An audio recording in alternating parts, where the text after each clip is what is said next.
Hi everyone, in this video I will discuss 10 questions and believe me ये जो series है 10 सवाल per day वाली ये आपकी जीएस को जीरो से हीरो तक लेके जाने वाली है। सो बने रहिएगा वीडियो के अंत तक। ये 10 सवाल आपको कहीं ना कहीं CHSL या MTS में देखने मिलने वाले हैं।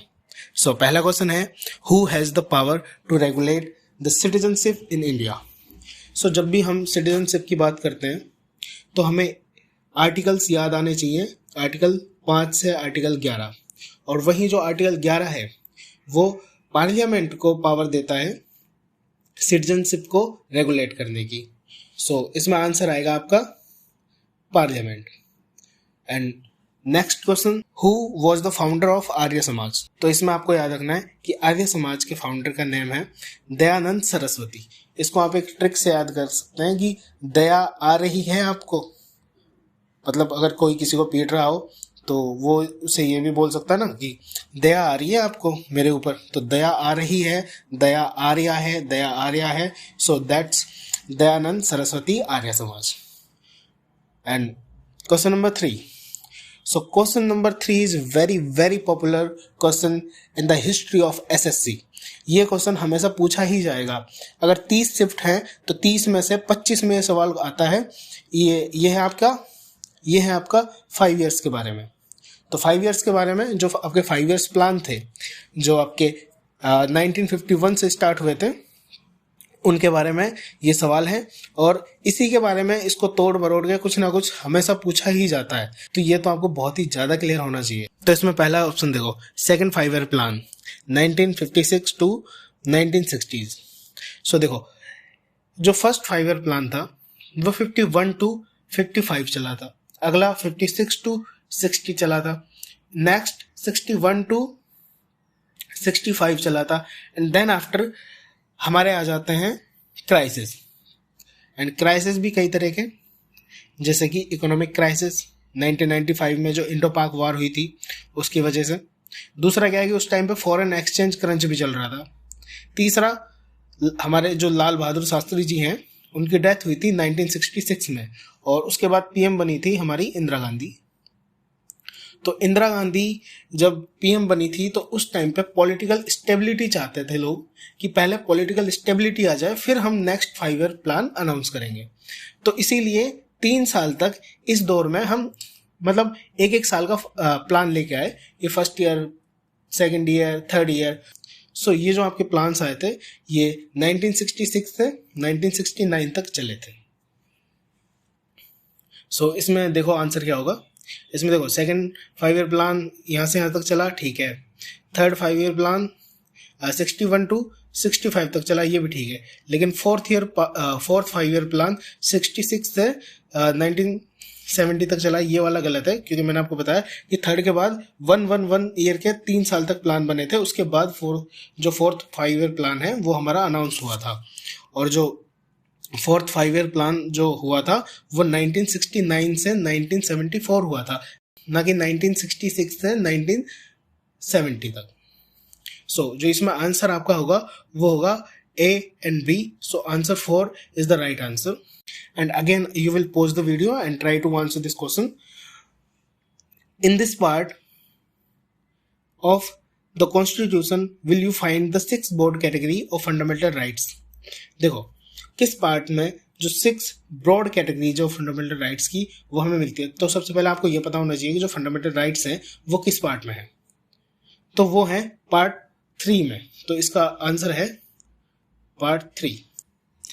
सो कौन कौन सी है वो देखो, राइट टू इक्वलिटी जो कि आती है आर्टिकल 14 से आर्टिकल 18 तक। राइट टू फ्रीडम जो आती है आर्टिकल 19 से article 22।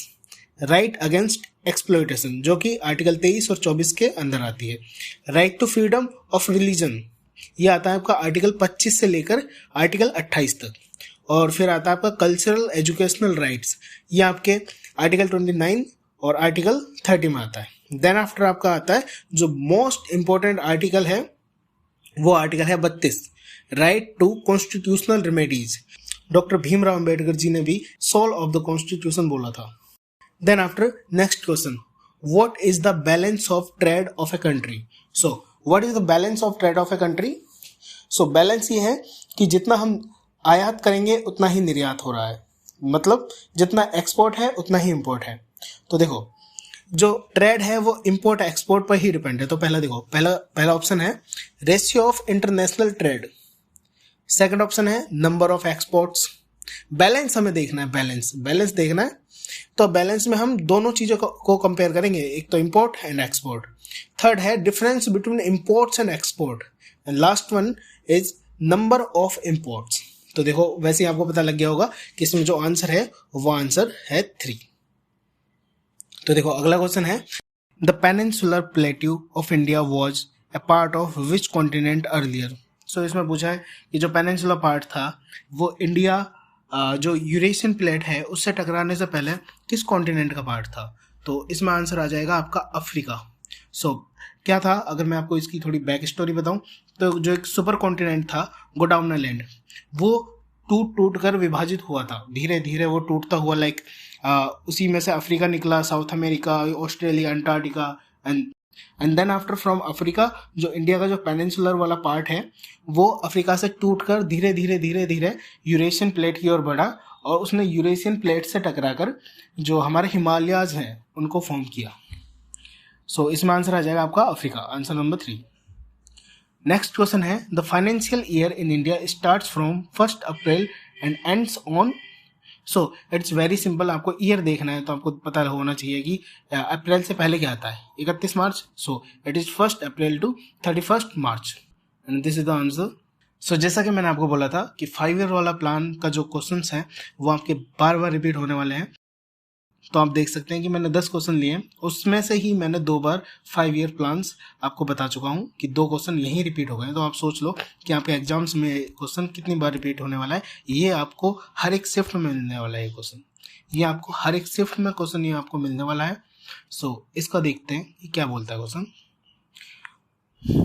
Which of the following statement is correct about 5 year plan.